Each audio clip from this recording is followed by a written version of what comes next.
Part 4.27, The Women and Nisa. Assalamu alaikum. Welcome back to Sufi Essence. The Divine Exception. Mercy for the Truly Powerless. We continue our profound exploration of Surah An-Nisa, the women. Having discussed the spiritual catastrophe of remaining in a state of spiritual stagnation, we now turn to a verse of immense divine mercy and compassion. This verse, number 98, provides a crucial and profound exception to the grave warning given in the previous verse. It reveals that Allah, in His perfect justice and infinite mercy, does not hold accountable those who are truly and genuinely powerless to act. This is a divine declaration that provides hope and reassurance for the downtrodden, the weak, and the oppressed, who, despite their sincere desire, lack the means to escape their circumstances. The verse teaches us that faith is not a mere set of actions, but is rooted in the sincerity of the heart and the intention, and that Allah's justice is never burdened by an individual's physical limitations.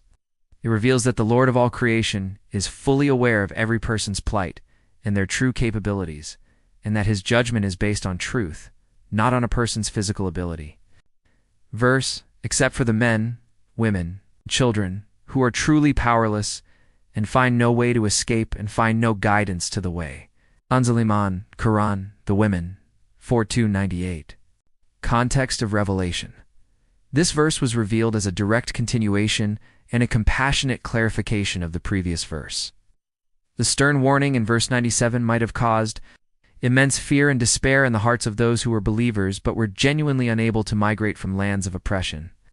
This verse was revealed to provide a clear and compassionate exception. Clarifies that Allah's judgment is not a blanket rule, but is tailored to the unique and personal circumstances of each individual. The verse explicitly mentions men, women, and children, highlighting the comprehensive nature of this divine mercy. It recognizes that some individuals, due to old age, physical infirmity, or a complete lack of resources and guidance, are truly powerless to make the journey. The context is essential as it shows the immense care and detail of the divine law. It ensures that no believer, no matter how weak or helpless, loses hope in the vastness of Allah's mercy.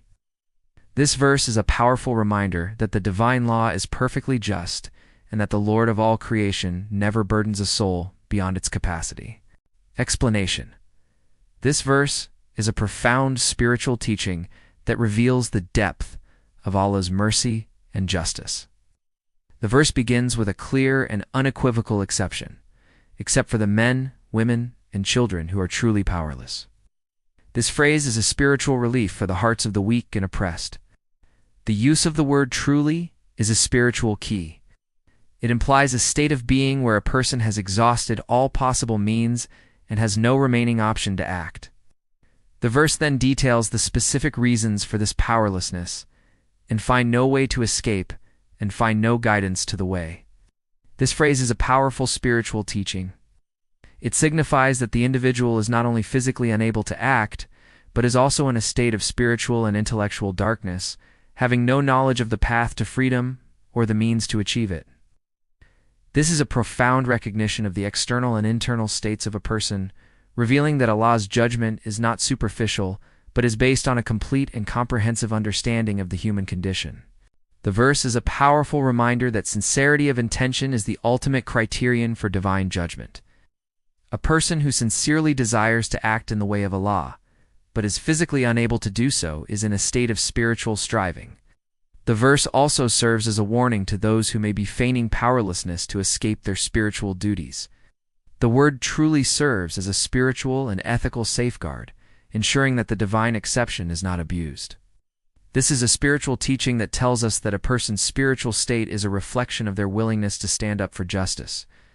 The verse concludes by providing a powerful and merciful insight, showing that those who are truly helpless will not be subject to the same severe judgment as those who were spiritually complacent. Sufi perspective. From a Sufi perspective, this verse is a lesson in the spiritual reality of effort and intention. The Sufi understands that the true struggle is the greater struggle against the ego. The physical act of migration is a manifestation of this internal spiritual battle.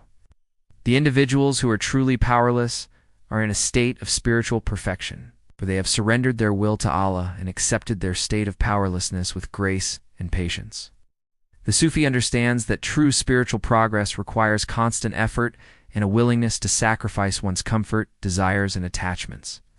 The verse's promise of, except for those who are truly powerless, is a profound teaching. It tells the Sufi that the true measure of a person is not in their ability to perform an external act, but in the sincerity of their heart. A person who is physically unable to act, but has a heart filled with the desire to strive in the way of Allah, is of a higher rank than a healthy person who is passive and complacent. The verse's recognition of their spiritual sincerity is a testament to the divine wisdom. The Sufi sees the worldly life as a place of trial and striving, and those who embrace this reality are the ones who are elevated in the sight of Allah. The Ziya-ul Quran interpretation. The scholarly commentary in Ziya-ul Quran by Pir Muhammad Karam Shah. Al-Azhari sheds light on the immense spiritual significance of this verse.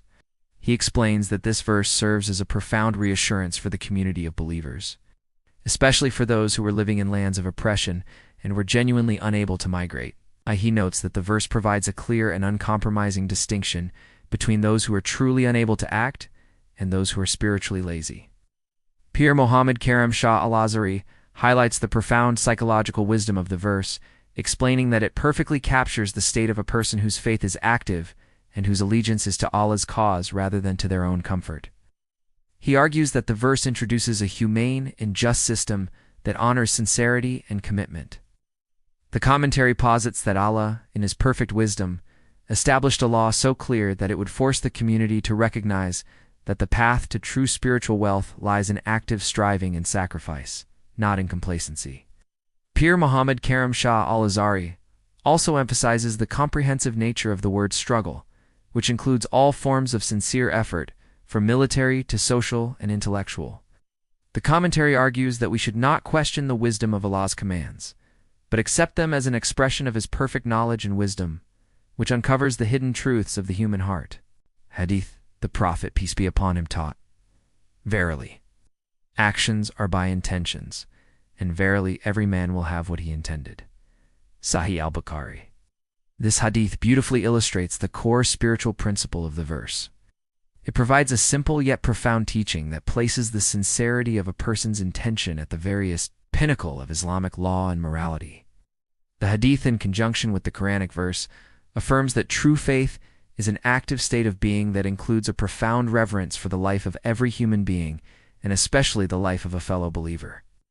This hadith underscores the divine order of justice, where the most fundamental right, the right to life, is the first to be addressed in the final reckoning. Another relevant hadith highlights the spiritual loss incurred by the one who does not strive. The Prophet, peace be upon him, taught, "Whoever dies without having fought for the sake of Allah, or having the desire to do so, dies upon a branch of hypocrisy." Sahih Muslim. This hadith adds a layer of spiritual depth to the Quranic verse. It teaches that the act of remaining passive is not just a neutral choice, but a spiritual one that can have grave consequences. It signifies a spiritual lack of commitment and a hidden disease of the heart. The hadith provides a clear and powerful teaching that a person who is not willing to strive for Allah's cause has, in a profound spiritual sense, left the protection and mercy of their own religion. This spiritual excommunication is the real punishment, and all the others mentioned in the verse are its natural and inevitable consequences. And with this profound verse, our exploration of Allah's divine wisdom concludes for today. May this spiritual guidance illuminate our hearts and minds, filling them with the light of faith and understanding. And may Allah grant us the wisdom to live by the truths revealed in His sacred book, applying its teachings to every aspect of our lives. May He accept our sincere efforts and forgive our shortcomings, showering His blessings upon us, our families, and our communities. May He guide us on the straight path and grant us a noble end, and may His peace, mercy, and blessings be upon you all. May our hearts remain steadfast in His remembrance, and may our lives be a testament to His love and mercy. May we always strive to be among those who are active in His way, sacrificing our comfort for His pleasure. May our knowledge be a source of benefit for ourselves and for all of humanity. May Allah elevate our spiritual ranks and grant us a place in the highest of heavens. And may we be counted among His blessed servants forever in His grace.